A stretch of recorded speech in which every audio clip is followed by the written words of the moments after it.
Mr. K, and we continue our lectures about transcultural nursing and the history of different religions. And today we're going to talk about Hinduism.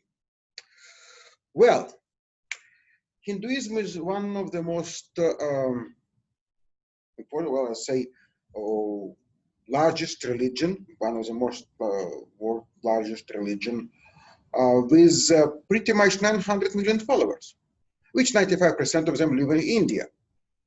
But you know what makes Hinduism so unique? Not only because it started like 4,000 years ago, that's what the scholars say.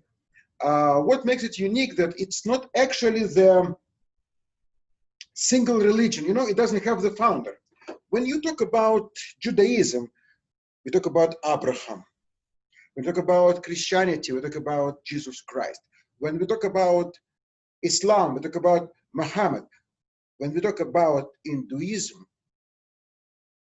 there is no one single origination. It's pretty much, you know, it's not a single religion per se. It's a compilation of many traditions and philosophers. Hinduism embraces many religions. It embraces many religious ideas. It's sometimes referred to as a way of life or a family of religions, as opposed to a single organized religion, what we got used in other denominations. Most forms of Hinduism are henotheistic, which means they worship a single deity, like known as a Brahman, but still recognize other gods and goddesses. Followers believe there are multiple paths to reaching their gods. Hindus believe in the doctrine of samsara, the continuous cycle of life, the death and reincarnation, and karma, the universal law of cause and effect. Well, that's pretty simple. If you act well, if you do goods, the next reincarnation you will be something more important. If you don't do well, you next reincarnation will become the tree or the stone.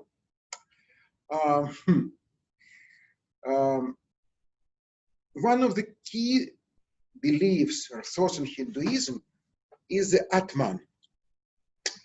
It's a belief of soul. The philosophy holds that living creatures have a soul. Every living creature have a soul. They're all part of the Supreme Soul. So the goal is, when you're going through all samsaras, which based on your karma, you need to achieve moksha, the salvation, which ends the cycle of rebirths to become part of the absolute soul. One fundamental principle of this religion is the idea that people's action and thoughts directly determine their current life and future lives. Hindus strive to achieve dharma, which is a code of living that emphasizes good conduct and morality. Hindus revere all living creatures and consider the cow a sacred animal. Think about it next time you eat the steak. Food is an important part of life for Hindus. Most don't eat beef or pork at all, and many are strictly vegetarians. Hindus closely related to other Indian religions, including Buddhism, Sikhism, Jainism. There are two primary symbols for Hinduism. One is swastika, which means the good fortune or being happy in Sanskrit. Well, you know, swastika was stolen by Nazis in Germany in 20th centuries and became the symbol of Nazis. So many people, when they see swastika, they think it's a Nazi symbol. It's not true. Swastika is much older, much more ancient than the swastika of Nazi. Plus, don't forget, Nazi swastika is diagonal, and the swastika of Hinduism and Buddhism is strict and straight up. So swastika is an ancient symbol of Hinduism, as another symbol which calls Om symbol. You've probably seen the symbol. It consists of three letters, the A, the U, and the M. Aum. It's a sacred sound, often found in family shrines. It's symbol you can find the family shrines and the Hindu temples. And that sound, you can see that when they represent a sign of the Hinduism, like for example, the Star of David representation of Judaism, the cross representation of the Christianity, the home sound, those that sound, that sign is actually the sound of You know the sound. You know the sound as a sound Amen. Amen, and the end of every prayer, it's pretty much the representation, or it's coming out from that sacred sound of and we'll talk about it in another lecture. So, Hindus value many sacred writings as opposed to one holy book. There are many different writings in Hindus. The Upanishads, the Bhagavad Gita, the Mahabharata, the Ramayana, many different texts. By the way, if we look at those texts, we're going to find a lot of very interesting things. For example, in Mahabharata, well, my Sanskrit requires some improvement. Mahabharata. The Mahabharata actually the ancient text in which we can find the story of the intergalactic war. I'm not kidding, I'm not delusional. You can find it yourself. And they used the weapon which was brighter than thousands of suns. Nuclear weapon. And they used flying apparatus, flying like jets, like planes, called vimanas. You can tell that it was just a joke, or maybe just a folklore. No, they have the inscriptions, descriptions, the manuals of vimanas, blueprint how to make it, even with the fuel, what used over there. There are some words we cannot translate. That's why it's very difficult to create vimana. But it was so detailed. It cannot be just the fiction or the folk story. It was just something where the author, what he wrote, he perfectly knew, like engineer, when he writes the description of the car, or the aviator write description of the Cessna, and he knows how it's made, and he put the blueprint of it. That was exactly about vimanas. Don't believe me? Google it. Vimana in Mahabharata and Mohenjo-daro, which some believes was the center of the nuclear explosion, because the sand was melted together so much that used could be only if it was underwent the pressure and temperature of the direct nuclear explosion. You see, most scholars believe that Hinduism is going back some like 2300 BC, but many Hindus argue that their faith is timeless and has always existed. Considering that Mahabharata talks about things which happened like 10,000 years ago, and Mohenjo-daro was definitely about 17,000 years ago, you can understand that that philosophy, that ideas, going way back our modern history, which we used to learn in school. It ruins all our old beliefs. Hinduism is absolutely unique. Unlike other religions, Hinduism has no one founder. There is no founder. You know, it was created or existed by a combination of great ideas of that time. And well,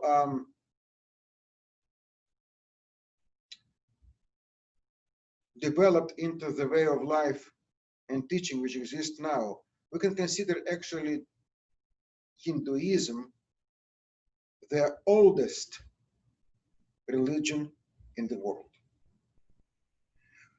Well, Hindus began worship deities in a classic period between the 500 BC and 500 AD. I mean, deities like we know that gods like Vishnu, Shiva, Devi, and that's when the time when they actually created the idea of dharma.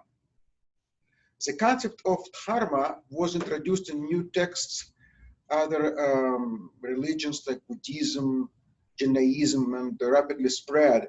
Hinduism and Buddhism, they have many similarities. Buddhism, in fact, pretty much arose from Hinduism.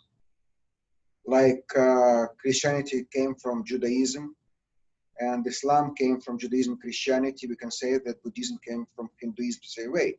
Both believe in reincarnation, karma, life of devotion and honor is the path of the salvation and enlightenment. Some key differences exist between the two religions.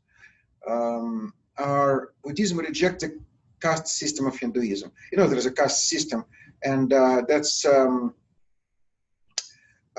very important for Hinduism. Caste system is a social hierarchy in India that divides Hindus based on their karma and dharma.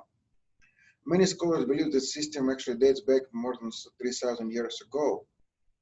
The four main castes in the order of prominence include the Brahmin, its intellectual and spiritual leaders; Kshatri, the protectors, public servants of society, warriors; Vaisyas, the skill masters, like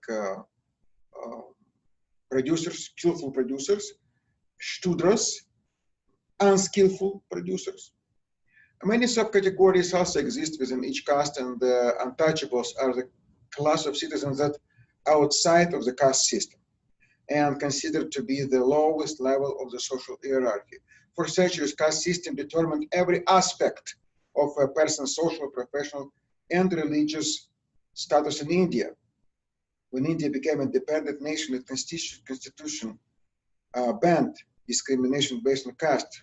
However, today, the caste system still exists in India, but is loosely followed. Many of the customs of the caste system are overlooked, but some traditions, such as only marrying within specific caste, are still embraced. So, what are the some prominent deities of the Hinduism? First of all, it's a Brahma. Brahma, it's a god responsible for the creation of the world and all living things. Then Vishnu. Vishnu is the god that preserves and protects the universe. Then Shiva, the god that destroys the universe in order to recreate it. Shiva is a destroyer. Devi, the goddess that fights to restore dharma. Krishna, the god of compassion, tenderness, and love. Lakshmi, the goddess of wealth and purity. Saraswati, the goddess of learning. Kali, the goddess of destroyer or evil forces. And my favorite, Ganesh. Ganesh is my favorite god. It's a remover of the obstacle, the patron of art and science, and the god of the intellect and wisdom, usually made as in the form of the elephant. Hindu worship, which is known as puja, typically takes place in the mandir, the temple. Followers of Hinduism can visit mandir whenever they want, at the time, anytime they please. It's not like, churches are open only certain times or synagogues open only certain days. The Hindu temple open always. Anytime you feel like you need to go visit temple, you can do it. Hindus also can worship at home, and many have special shrine dedicated to certain gods and goddesses at their home. giving offerings is an important part of Hindu worship. It's a common practice to present gifts such as flowers or oils to the god or goddess. Additionally, many Hindus take pilgrimage to temples and other sacred states in India. Hinduism has many sects, and sometimes they're divided in the following. There's a Shaivism, the followers of Shiva, Vishnava, it's followers of Vishnu, Shaktism, followers of Devi, and Smarta, followers of Brahman and all major deities. Some Hindu elevate the Hindu trinity, which consists of Brahma, Vishnu, and Shiva. Others believe that all of the deities are manifested at one. Hindu observe numerous sacred days, holidays, and festivals. Some of them most well known include Diwali, the festival of lights, Navaratri, celebration of fertility and harvest, Holi, a spring festival, Krishna Jamashtami, a tribute to Krishna birthday, Raksha Bandhan, celebration of the bond between brother and sister, and Maha Shivarati, the great festival of Shiva. There are many different customs and traditions in Hinduism and Hindu people. There are literally thousands of customs and traditions. Many of them are common in all parts of India, but some of them are only for certain parts. We're going to talk about general customs right now of Hindu people. When, for example, Hindu people meet each other, they greet each other by saying Namaste. They put together their palm of both hands while saying so. This is important part of communication because this way they show the connection. First of all, it is connection of the acupressure. You connect each other, the palms connect and your energy is going around. You connect each other, you're like connected to yourselves. Plus, protecting from the germs and evil, and wishing each other the good things. Namaste. Before the start of any good work and social religious ceremonies, Hindu worships Lord Ganesha with very interesting chant mantra. I will try to pronounce it correctly. Vakaratunt Mahakai Suryakoti Samarabhan Nivirgahnam Kurum Deva Sarvakaryushi Sarvada. Those who understand, forgive me if I say it with my Russian accent. But it's just very interesting things.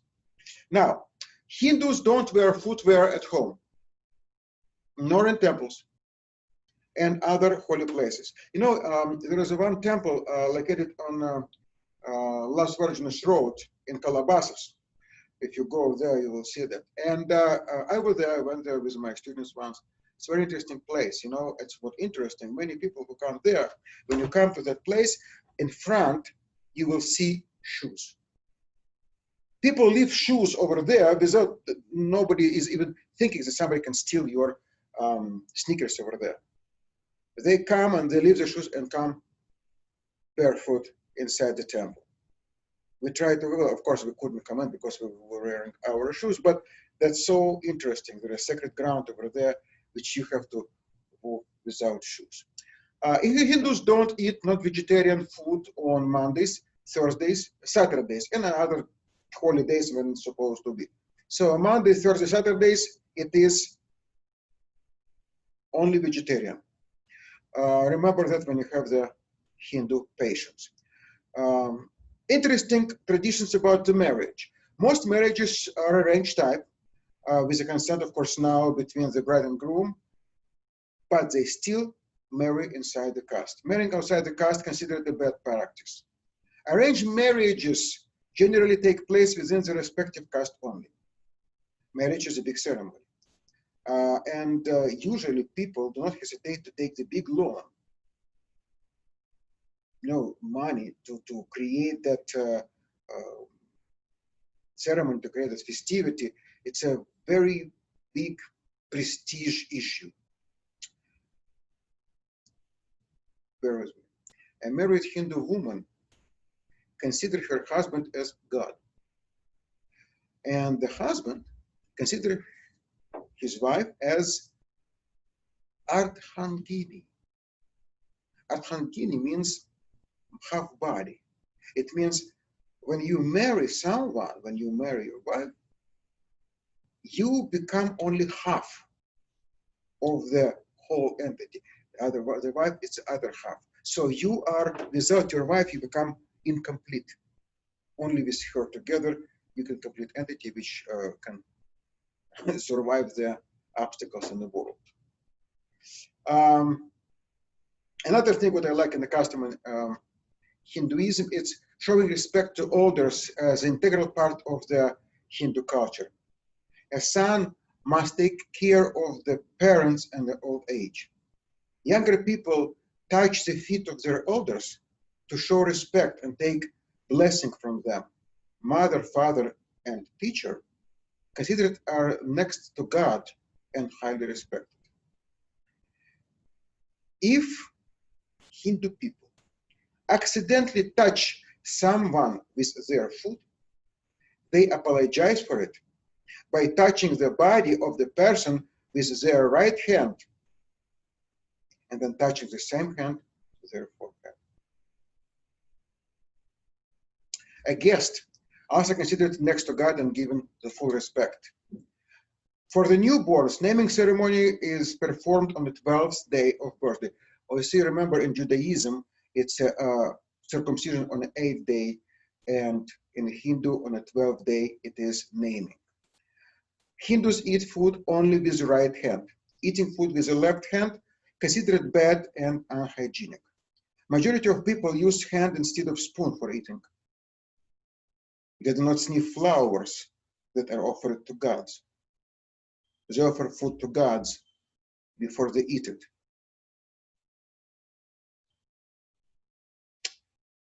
You know, that's a lot of the customs, and we can go over and over again and more. I wish we had time for that. But do the research. I'm sure that you will find it amusing as I did.